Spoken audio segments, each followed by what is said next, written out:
അതെ ഗൈസ്, ഇന്നും വാട്ടയച്ചിനിടെ തന്നെയാണ്. രാവിലെ ദോശ, ഓംലെറ്റ്, ചമ്മന്തി, പാൽ.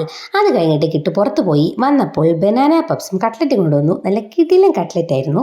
ഉച്ചയ്ക്ക് ചോറ്, മീൻകറി, പരിപ്പ് കറി എന്ന് തോന്നിപ്പിക്കുന്ന എന്നാൽ പരിപ്പ് കറി അല്ലാത്ത എന്തോ ഒരു കറി, മാങ്ങാച്ചറ്, പൊരിച്ച മീൻ, പിന്നെ കറിവെച്ച മീൻ ഉണ്ടായിരുന്നു.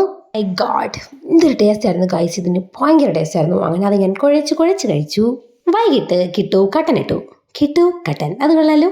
നീണ്ട 27 വർഷങ്ങളായി കിട്ടുവിൻ്റെ ഉള്ളിൽ ഉറങ്ങിക്കിടന്നിരുന്ന പാചകക്കാരൻ പുറത്തു വന്നു. ഞാൻ നിങ്ങളുടെ അടുത്ത് പറഞ്ഞില്ലേ, ആ പാചകക്കാരനുണ്ടാക്കിയ സേമിയ ഉപ്പുമാവ് കട്ടൻ്റെ കൂടെ കഴിച്ചു. കഴിച്ച അടുത്ത നിമിഷത്തിൽ അമ്മ വന്നപ്പം ഉഴുന്നുവടയും പഴംപൊരിയും കൊണ്ടുവന്നു. അത് കഴിച്ചു. പിന്നെ ഒരു മുട്ടയും കൂടെ കഴിച്ചു. വൈകിട്ടായിരുന്നു വാളമീനിൻ്റെ കടന്നുവരവ്. പൊരിച്ച വാളമീൻ, മുളക് ചമ്മന്തി, മരിച്ചിനി. കണ്ടപ്പോൾ അറിഞ്ഞില്ല ഇത്രയ്ക്ക് അടിപൊളിയായിരിക്കുമെന്ന്. വെൽ ഡൺ അംബിക എന്ന് പറഞ്ഞുകൊണ്ട് അത്രയും കഴിച്ചു തീർത്തു. പ്ലേറ്റിന്റെ അവസ്ഥ കാണുന്നുണ്ടല്ലോ അല്ലേ? ടാറ്റ പറയുന്ന എൻ്റെ 2 വിരൽ നോക്കൂ ഗൈസ്, വളഞ്ഞിരിക്കുന്നത് നിങ്ങൾ കാണുന്നില്ലേ? ആക്സിഡന്റിന് ശേഷം എൻ്റെ 2 വിരൽ അങ്ങനെയാണ് ഗൈസ്. അപ്പോൾ ഇന്നത്തെ വീഡിയോ ഇത്രയേ ഉള്ളൂ. Okay, by.